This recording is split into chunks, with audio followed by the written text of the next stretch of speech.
Asad encounter case लगातार सुर्खियों में है। कई लोग इससे खुश हैं और कई पुलिस पर ये उंगलियां उठा रहे हैं। कई राजनीतिक दलों का ये कहना है कि एनकाउंटर नहीं बल्कि ये हत्या थी, एक सोची समझी साजिश। बिना आरोपी को कोर्ट में लाए उसे मार देना ये कहाँ का न्याय है। वैसे अगर देखा जाए संविधान के चश्मे से तो ये बात बिल्कुल सही है।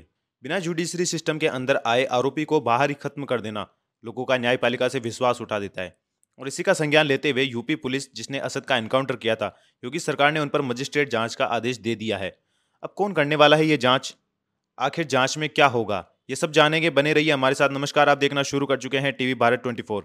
असद व गुलाम के एनकाउंटर के बाद लोग दो गुट में बढ़ चुके हैं। कई इसे सही व कई इसे गलत बता रहे हैं। इसका निवारण करने के लिए योगी सरकार ने एनकाउंटर में शामिल पुलिस वालों पर मजिस्ट्रेट जांच का आदेश दे दिया है। अब इस जांच को झांसी के एक बड़े मजिस्ट्रेट करने वाले हैं। अब इस जांच में होता क्या है ये भी समझ लें। इंडियन पिनल कोड ने साफ कर दिया है कि पुलिस को जो पावर दी जाती है इसके उत्तर वो कुछ भी नहीं कर सकते। अगर पुलिस ऐसा कुछ करती है तो मजिस्ट्रेट इसकी जांच करते हैं और ये तय करते हैं कि पुलिस जो बोल रही है वो सच है या नहीं। मजिस्ट्रेट प्रोसेस को भी समझ ले आप पॉइंट में।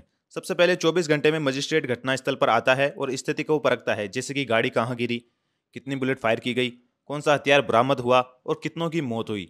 और भी कई सारी परिस्थितियों की रिपोर्ट बनाते हैं। आसपास के लोगों का बयान लेते हैं जो इस घटना स्थल पर आसपास में थे या वहां पर मौजूद थे। मृतक का पोस्टमार्टम होता है और ये देखा जाता है कि जैसा बताया गया है वैसा ही है। फिर पुलिस के पास ऐसा कौन सा सबूत था या ऐसी कौन सी टिप थी, ये भी नोटिस किया जाता है। पुलिस के द्वारा दी गई कार्यवाही को रिटर्न में जानकारी में लिया जाता है। इन सब के बाद आखिरी पड़ाव तब आता है जब मजिस्ट्रेट अपनी पूरी रिपोर्ट बनाकर उस मजिस्ट्रेट को देता है जिसके अंडर वो पुलिस स्टेशन आता है। और आखिर में यदि पुलिस की गलती होती है तो उनको सस्पेंड कर दिया जाता है और उन पर अग्रिम कार्यवाही की जाती है। अगर पुलिस निर्दोष साबित होती है तो उन्हें शाबाशी देकर छोड़ दिया जाता है। अब इसमें आप एक ट्विस्ट भी सुनते जाइए। अगर इस जांच में पुलिस या मृतक का परिवार संतुष्ट नहीं होता है तो सुप्रीम कोर्ट में पिटीशन का भी प्रावधान होता है। अब इन सब में आप क्या कर सकते हैं? हम कहते हैं सिर्फ इंतजार रिपोर्ट आने का।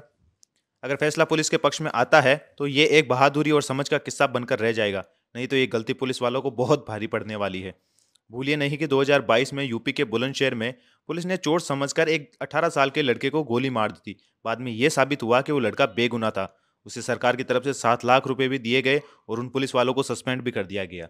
अब आप ये सोचिए कि अगर असद के केस में ऐसा कुछ भी नहीं है, ना तो वो निर्दोष है, ना उसने कुछ ऐसा संगीन अपराध किया है जिसको अभी तक साबित ना किया गया हो। अपराध भी साबित हो चुका है, लेकिन सवाल सबसे बड़ा ये आता है उनके ऊपर कि अगर असद ने कोई क्राइम किया है तो उसे सजा देने का हक किसको है, पुलिस को या न्यायाधीश को?